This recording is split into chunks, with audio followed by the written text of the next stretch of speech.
Mga ka-creepy, ako si Baltasar at maraming salamat sa inyong patuloy na pagsubaybay dito sa Creepy Pinoy Stories.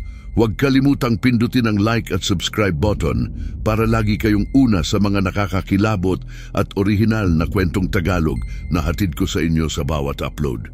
Ngayong gabi, saksihan ang mapanganib na laro ng 4 na kabataan sa isang inabando ng gusali sa Maynila, kung saan ang kanilang pagkikita-kita ay magdadala sa kanila sa isang madilim na plano.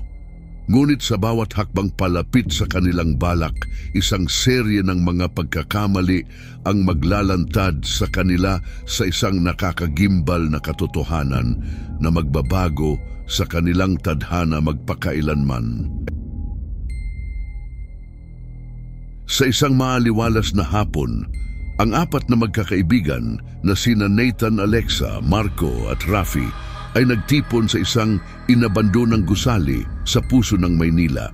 Ang hangin ay puno ng excitement at kaba. Habang sila'y nagkakatitigan, mga matay nagliliyab sa kanilang unang pagkikita sa totoong mundo. Ito na yon, mga tol, sambit ni Nathan. Ang kanyang boses ay halos bulong sa pagitan ng mga gumuguhong pader. Habang nagkakakilala ng mas mabuti, ipinakita nila ang kanilang mga pekeng ID at ang mga armas na kanilang gagamitin para sa balak na krimen. Para sa atin to, sabi ni Alexa. Ang kanyang mga kamay ay mahigpit na nakakapit sa isang lumang punyal, simbolo ng ating lakas at pagkakaisa. Ang mga armas ay kumikinang sa ilalim ng sinag ng araw na tumatagos sa mga butas ng bubong. Nagbahagi si Nathan ng kwento tungkol kay Mang Isko, ang matandang lalaki na kilala bilang isang hermit sa kanilang lugar. Walang pamilya, walang kaibigan, perpekto siyang target. Aniya, habang ang iba ay nakikinig, ang kanilang mga puso'y tumitibok sa bawat detalye ng plano. Matapos ang kanilang pagpaplano, nagtungo sila sa isang kalapit na karinderya. Doon, nagkunwari silang mga karaniwang kabataan, nagtatawanan at nagkukwentuhan. Ang kanilang mga isipan ay lihim na umiikot sa madilim na gawain na kanilang isasagawa.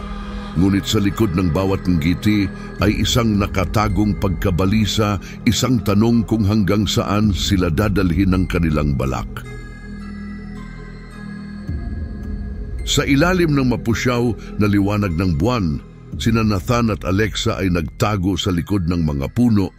Ang kanilang mga mata ay nakatitig sa bahay ni Mang Isko.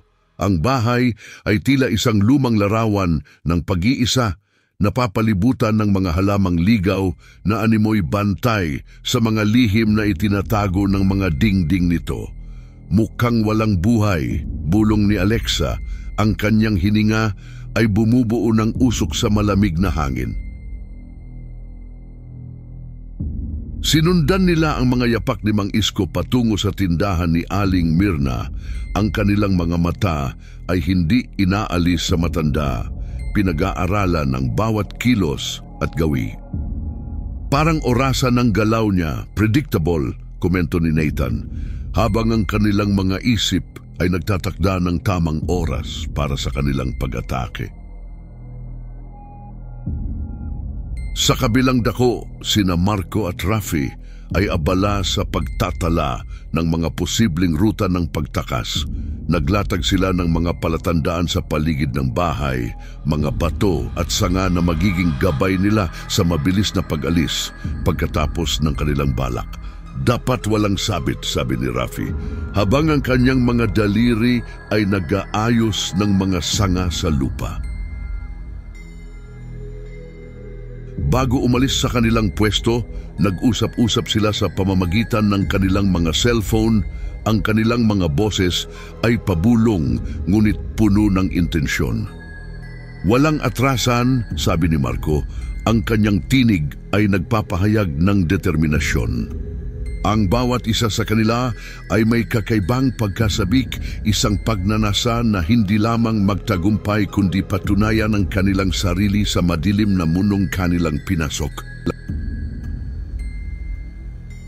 Ang gabi ay lalo pang nagdilim at ang 4 na kabataan ay naghanda na para sa kanilang balak.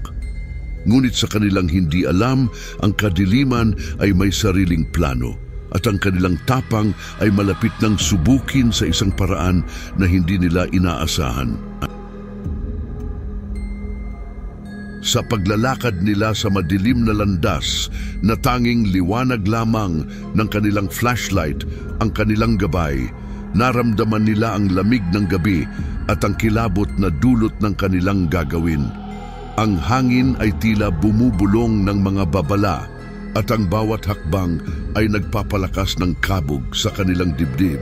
Ang katahimikan ay biglang naputol ng tumahol ang aso ni Rafi na nagdulot ng pagkataranta sa grupo. "Ano ba, Rafi? Kontrolin mo yang aso mo." Sigaw ni Nathan. Ang kanyang boses ay halos lumunok sa kanyang sariling takot. Ngunit bago pa man sila makarecover, isang hindi inaasahang pag-atake kay Alexa ang nagresulta sa kanyang pagkadulas at pagtama ng ulo sa isang matulis na bato. Ang isang malakas na kalabog at isang nakakabinging katahimikan ang sumunod. Si Alexa, na kanina lang ay puno ng buhay, ngayon ay walang galaw na nakahandusay sa lupa.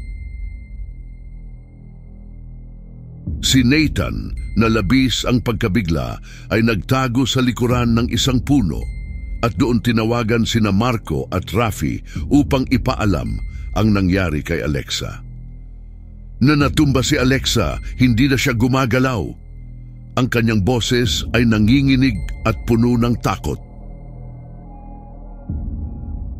Sa kabila ng trahedya, nagpasya sina Marco at Rafi na ituloy ang plano.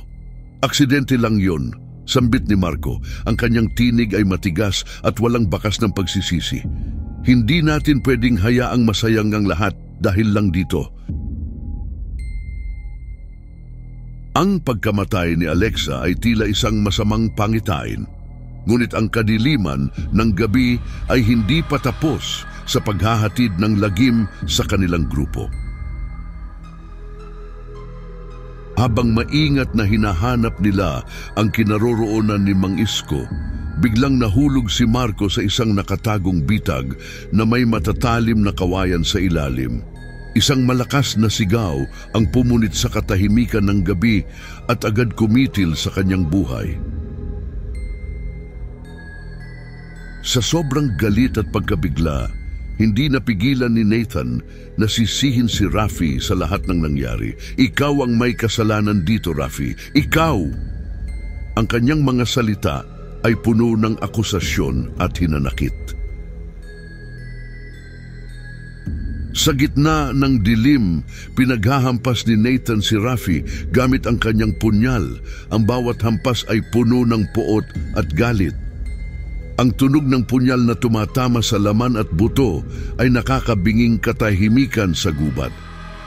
Tumigil lamang si Nathan nang makita niyang hindi na kumikilos si Rafi. Ang kanyang mukha ay basang-basa ng luha at pawis. Ang gabi ay nagbigay daan sa isang nakakabinging katahimikan habang si Nathan ay nakatayo sa gitna ng kadiliman. Ang kanyang mga kamay ay pula sa dugo ng kanyang mga kaibigan. Ang kadiliman ay hindi lamang nasa paligid, kundi maging sa kanyang kaluluwa. At sa gitna ng katahimikang iyon, isang mas malalim na lihim ang naghihintay na mabunyag. Sa gitna ng gabi kung saan ang katahimikan ay tila mas malakas pa sa anumang sigaw, naglakad si Nathan sa mga lumang pasilyo ng bahay na iyon.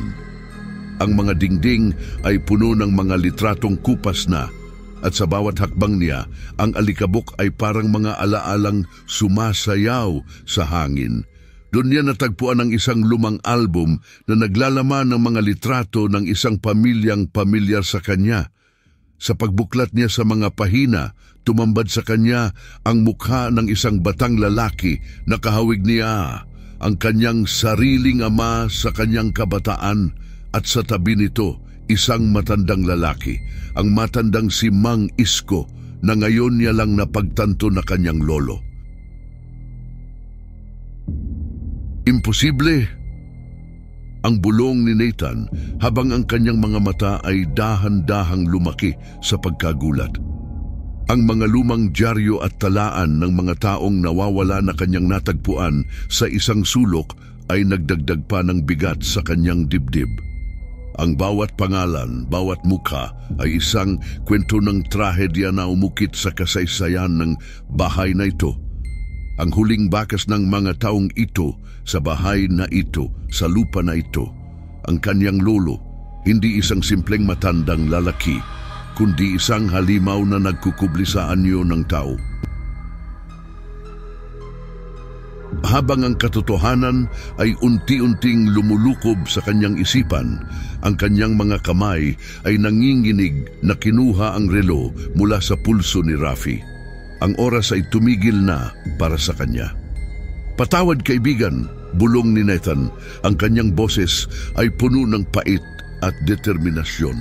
Bago niya tuluyang pinatay si Rafi, isang pagkilala sa pamanan ng kadiliman na ngayon ay kanyang yayanigin. Ang dugo ay dahan-dahang bumababa sa kanyang kamay, isang simbolo ng bagong yugto na kanyang papasukin. Ano kaya ang mangyayari sa isang taong nag-iisa na lamang sa gitna ng kadiliman? Nag-iisa na lamang si Nathan.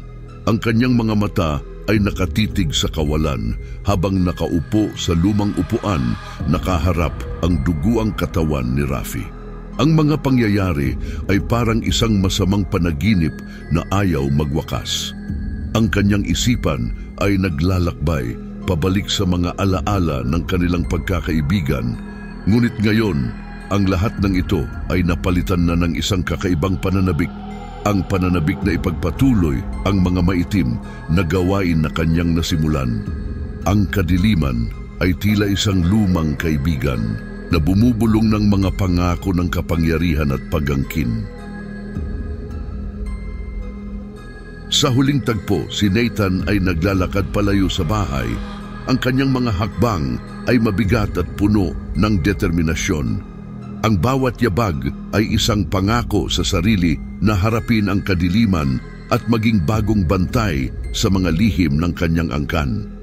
Ang kadiliman ay hindi na isang lugar na kanyang kinatatakutan, kundi isang tahanan kung saan siya ang hari. Sa kanyang paglisan, ang gabi ay tila sumasalubong sa kanya, ang hangin ay nagbibigay ng bulong ng bagong simula, at ang buwan ay tahimik na saksi sa bagong kabanata ng kadiliman na kanyang binuksan. Mga ka-creepy, sa bawat kilos ay may kaakibat na kahihinatnan.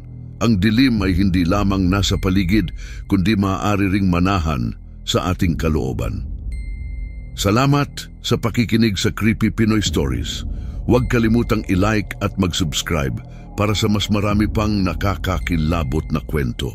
Sumali sa ating komunidad ng mga mahilig sa katatakutan at huwag palampasin ang bawat upload.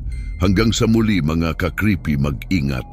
Baka ang susunod na kwento ay tungkol sa iyo. Sa susunod na pag-upload, sabik akong muling makasama kayo sa isang panibagong yugto ng lagim. Paalam at tandaan, ang kadiliman ay laging nag-aabang.